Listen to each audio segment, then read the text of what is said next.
tua presença, Senhor, aqui estou, sem nenhuma dignidade, mas necessito contigo falar. Sei que minhas falhas insistem em me condenar, mas reconheces em mim o desejo de te servir.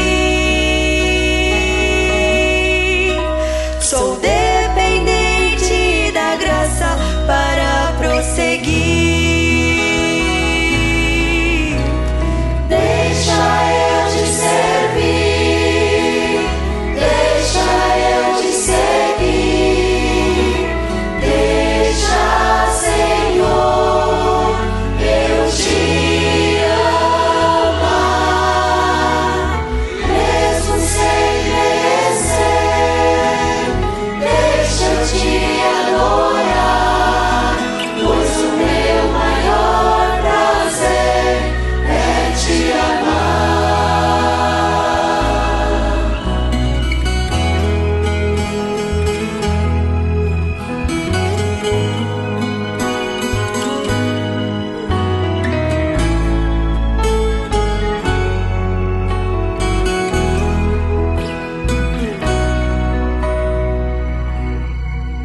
Muitas vezes, Senhor, minha luz ofuscada está, entenebrecida de trevas, sem forças para brilhar.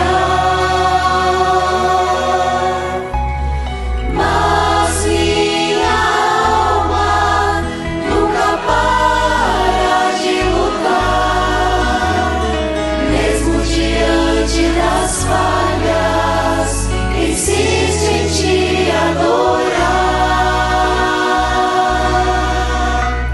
A gratidão nunca deixa essa luz apagar. Deixa eu te servir, deixa eu te seguir, deixa, Senhor, eu te amar, mesmo sem merecer. Deixa eu te adorar, pois o meu maior prazer é te amar.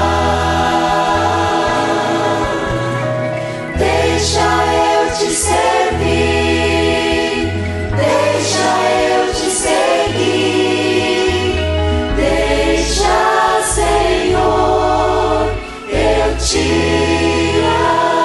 amar, mesmo sem merecer. Deixa eu te adorar, pois o meu maior prazer é te amar.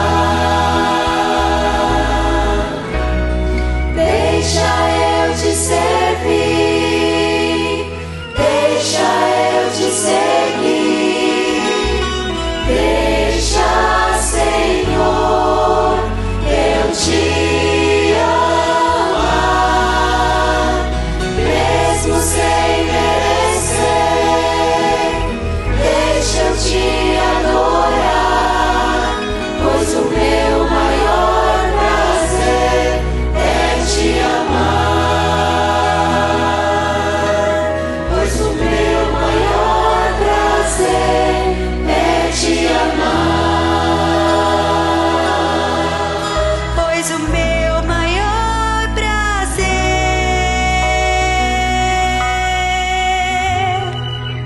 é te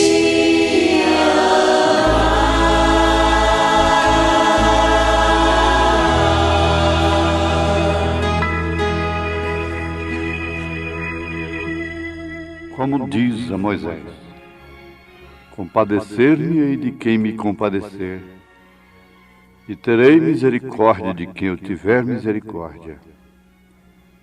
Assim, pois, isto não depende do que quer, nem do que corre, mas de Deus que se compadece.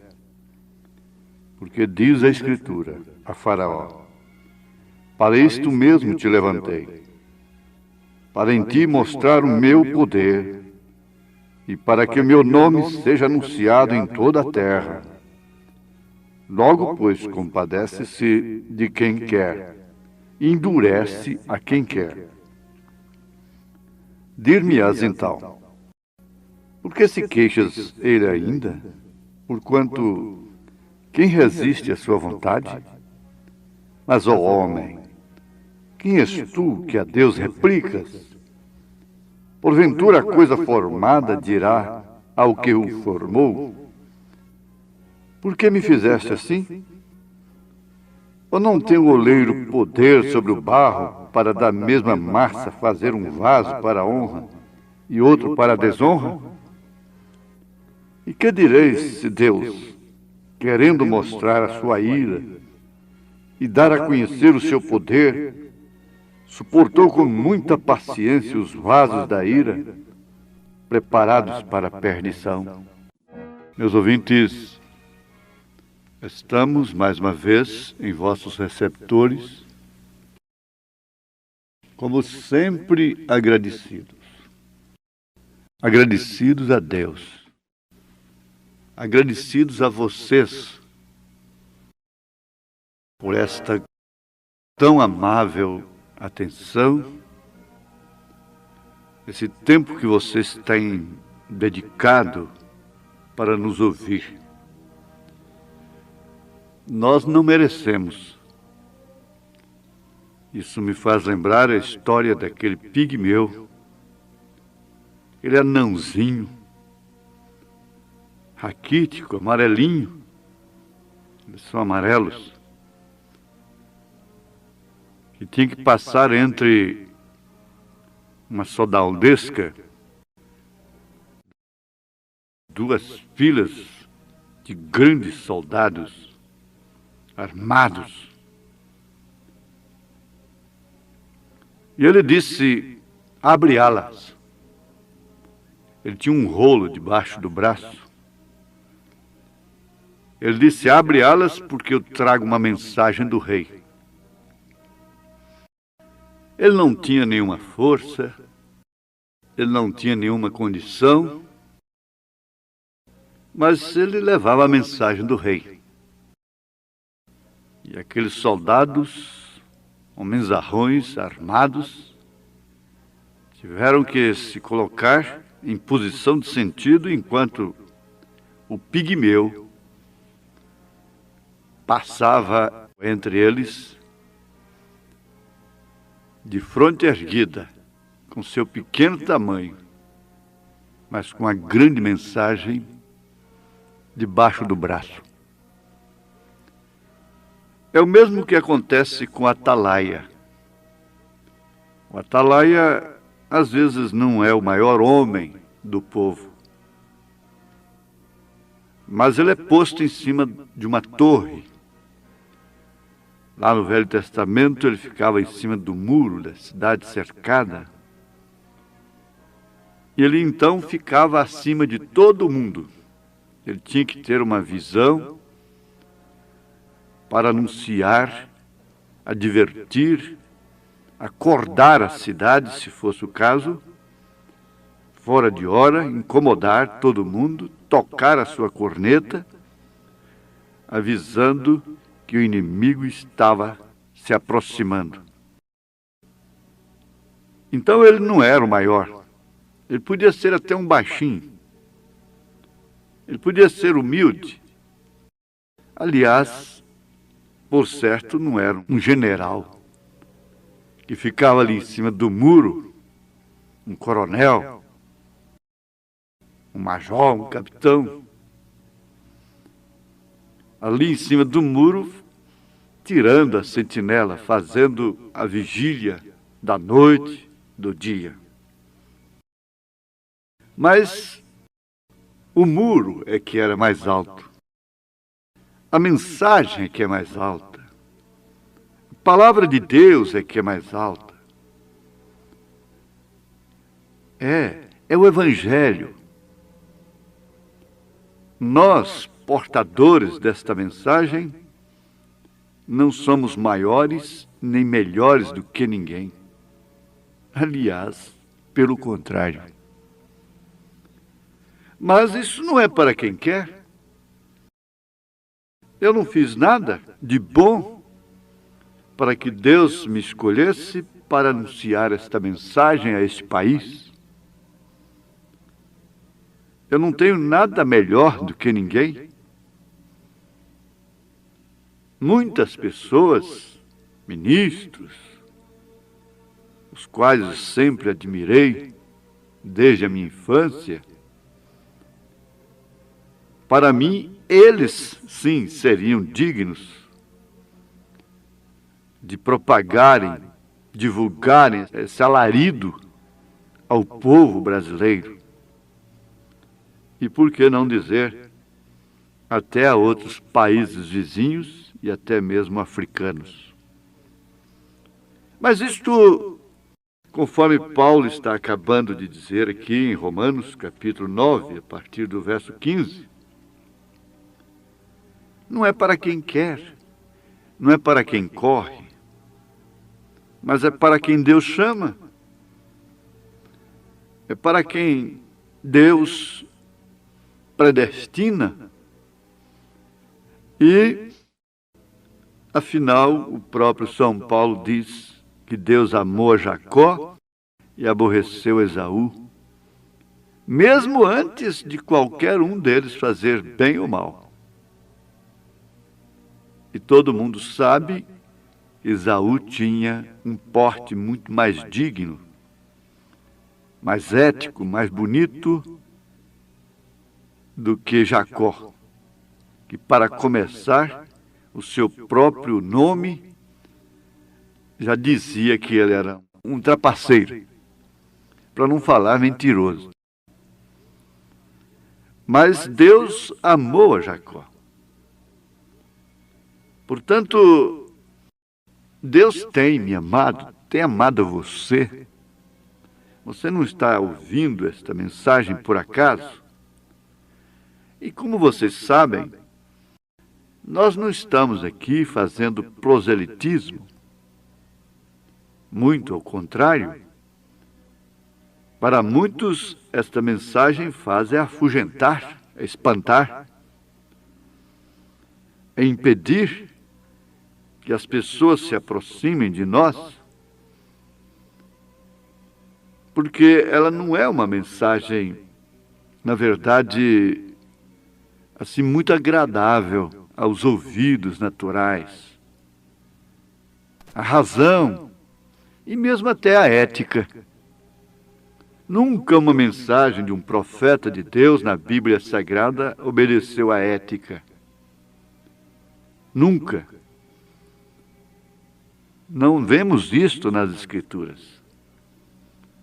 E a maneira que Deus usou os seus profetas e aos seus apóstolos, incluindo São Paulo,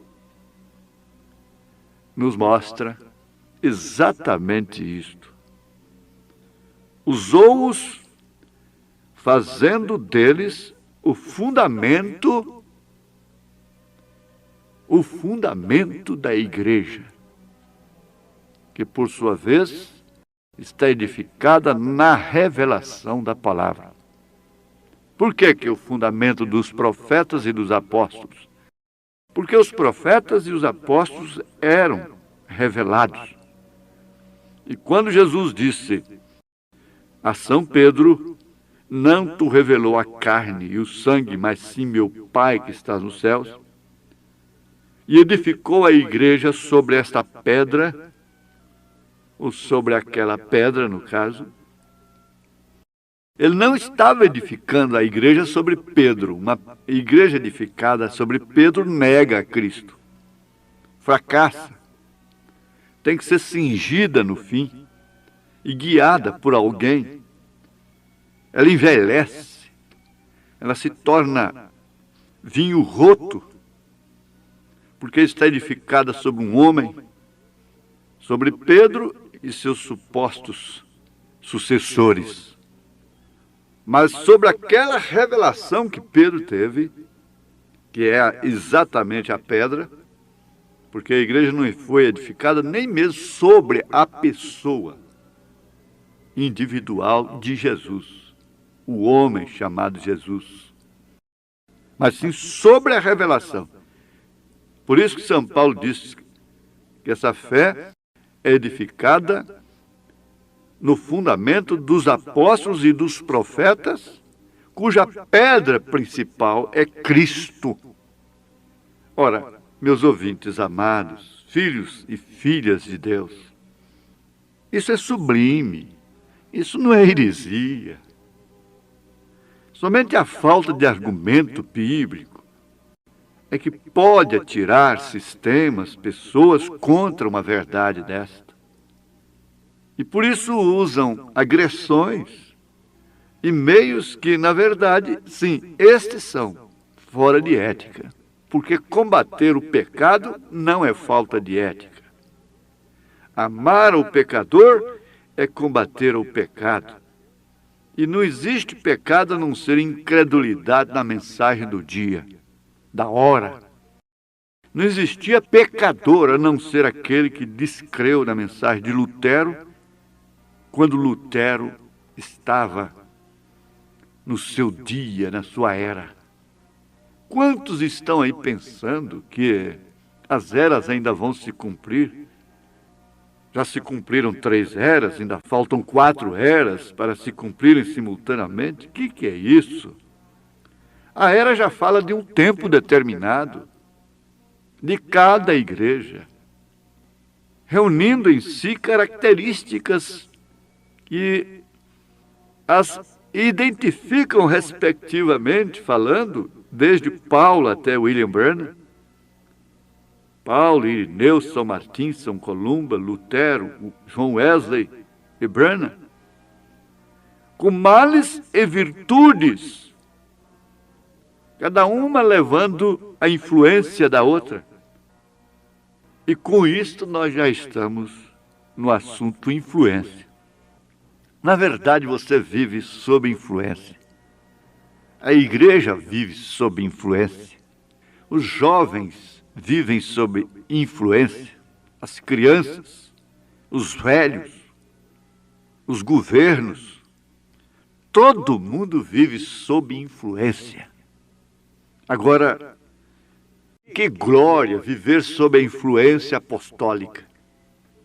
O batismo em nome do Senhor Jesus Cristo é uma influência apostólica. É uma obediência apostólica, é uma prática apostólica, é um exercício apostólico, é uma doutrina apostólica, portanto, profética pentecostal. Não existe pentecostal genuíno sem o batismo apostólico. Não existe pentecostal genuíno sem o batismo, sem a revelação profética. Isso está claro nas Escrituras. O bom senso cristão mostra isso, não carece ter uma revelação para ver isto. Os teólogos sustentam. Eu tenho gravação de vídeo, um grande teólogo brasileiro sustentando, começando a sua palavra em um grande debate entre líderes religiosos. Ele diz e afirma o que é uma grande verdade. Ninguém pode basear uma doutrina bíblica em um texto isolado. E eu de cá disse para ele: reverendo, como que o senhor isola Mateus 28, 19 e faz dela uma doutrina trinitariana, um batismo trinitário, usando títulos e não nome? Me apanha uma concordância de Mateus 28, 19, na Bíblia Sagrada e na história até 300 anos depois de Cristo, até o Concílio de Nicéia. Me mostra. Eu desafio qualquer reverendo e gritarei para o mundo que eu sou falso. Me mostra na história e nas Escrituras um batismo em nome do Pai, do Filho e do Espírito Santo, baseado em um texto isolado. Isso começou em Nicéia, no Concílio Niceno, porque não partiu dali nenhuma revelação apostólica. A revelação, a chave que Pedro usou, ele não está com um molde de chave lá em cima no céu. Isso é superstição, isso é paganismo. Ele usou essa chave lá em Jerusalém, quando em Atos dos Apóstolos, capítulo 2, verso 37, depois de um sermão sem chamada de altar, um sermão de 15 minutos, e o sermão de Pedro era falando, nós foi, nós vai, nós ficou aqui. Era sem letra, analfabeto, pescador. Quase 3.000 almas se converteram, se compungiram e perguntaram aos apóstolos, que faremos, varões e irmãos? Você ouve todos os dias 30 minutos de uma mensagem. Ouve o evangelho, às vezes, o dia inteiro numa emissora. E não se compunge, porque a coisa está saturada. O que é que está faltando? Está faltando vinho nessa mensagem? Para ser até confundida com embriaguez, com fanatismo, com mosto?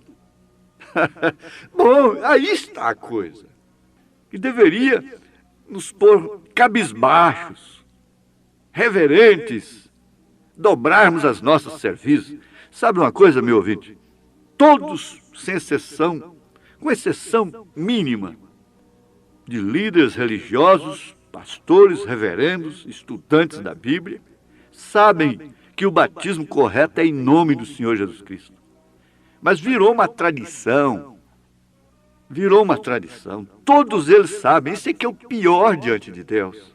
Esse é um pecado voluntário e é uma negação. Está negando a Cristo. Está negando o seu nome ao povo. Porque se eles saíssem da porta, o povo entraria. Essas almas vão clamar no dia de juízo sobre eles. É falta de coragem, é medo de perder o emprego, o salário ou o que é. Eles sabem que não existem três pessoas distintas na Trindade de Deus. A Trindade de Deus é composta de três ofícios especiais, sendo Deus um espírito que enche os céus e a terra, se manifesta através de um corpo e neste corpo habita corporalmente toda a plenitude da divindade. Eles sabem que o Filho unigênito que estava no seio do Pai, que é espírito, o espírito não é pessoa, não tem ossos, não pode ser visto. Esse Filho o fez conhecer. Esse Filho manifestou o seu nome aos homens. Esse Filho disse, quem vê a mim vê o Pai. Esse Filho disse, eu e o Pai somos um. Esse Filho disse, eu não vos deixarei órfãos. Eles sabem disso, mas não têm coragem. Esses sim são os covardes, os tímidos que não vão entrar na Santa Jerusalém. É o que está escrito lá em Apocalipse. Não é essa pessoa que tem medo. Medo, essa pobre mãe, acometida de temor, de medo, de assombro até, por causa das coisas que estão acontecendo ao redor de sua casa, de seus filhos. Não.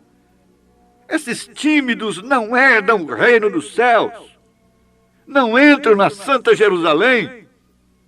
Não importa o quanto enfeitem os seus altares, como Caim enfeitou. É um culto sem revelação. Então Pedro influenciou, sim, influenciou com o evangelho legítimo, com a chave do reino dos céus. E destrancou a porta e disse, arrependei-vos e cada um de vós seja batizado em nome do Senhor Jesus Cristo para perdão dos pecados e recebereis o dom do Espírito Santo. Não importa, veja, quantas referências tem desse batismo em nome do Senhor Jesus Cristo em Atos do Espírito Santo, chamado Atos dos Apóstolos. Você vai para Atos 8, eles foram batizados em nome do Senhor Jesus. Agora, não importa, Senhor Jesus quer dizer Senhor Jesus Cristo. Se falar só Senhor, ele já está falando Senhor Jesus Cristo. Quantas vezes a gente pregando fala, gente, em nome do Senhor. Ora, qual Senhor? Senhor Jesus Cristo. Faça isto em nome de Jesus. Em nome de Jesus, quer dizer, Senhor Jesus Cristo. Agora você pega Atos 2:38, você pega Atos 8, eu não cito de cor, Pega Atos dos Apóstolos, capítulo 10, Atos dos Apóstolos, capítulo 19, 22. Vai lendo. Peça de graça o folheto nosso, de volta à palavra original, compare com a sua Bíblia e depois queime, jogue fora. Diga, isso é falso. Você vai ter que queimar com ele a sua Bíblia junto. Para queimá-lo, você vai ter que queimar a Bíblia também. Isso é convicção. O homem está falando é o menor de todos, mas o muro é o mais alto. O rolo está de baixo, é um pigmeu. Não tem condição. Mas a mensagem do rei está debaixo do braço. Dá licença, abre ala. Essa é a verdade, ocupar o tempo do povo para contar a historinha de Jesus. E cutucar o leão com vara curta, daqui, pula dali, pula de lá, para dizer que está pregando contra o pecado, vai prestar conta também desse dinheiro no dia de juízo. Não devemos aplicar o nosso dinheiro com aquilo que não é pão. Nós não temos que botar programa no rádio para ficarmos dando água doce para o povo. Nós temos que aproveitar essa oportunidade, porque não sabemos se amanhã ela ainda estará a seu alcance. Deus te abençoe, que isso te influencie, que a Bíblia te influencie, que o Espírito Santo também venha compungir o seu coração, a sua casa, a sua vida, e você terá paz, bênção de Deus, vida eterna, satisfação, sensação de segurança por estar no que é verdadeiro. Deus te abençoe sob essa influência, em nome de Jesus Cristo. Amém.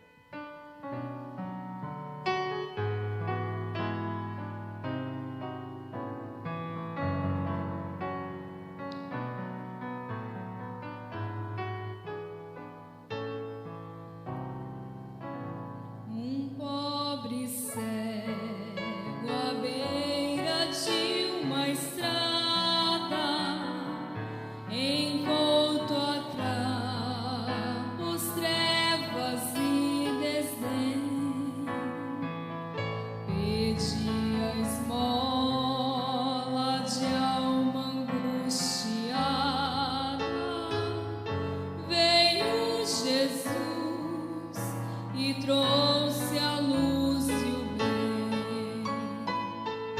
Ao vir Jesus, a tempestade cessa.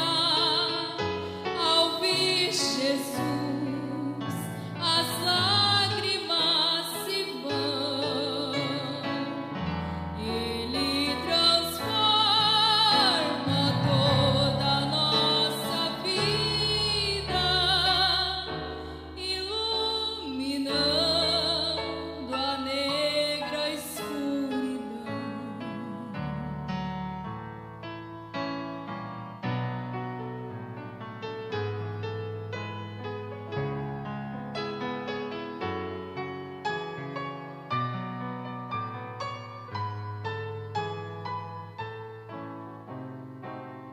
Hoje também o pecador depara em Cristo livramento de aflição. Em meio à tentação que o destroçara, veio Jesus e trouxe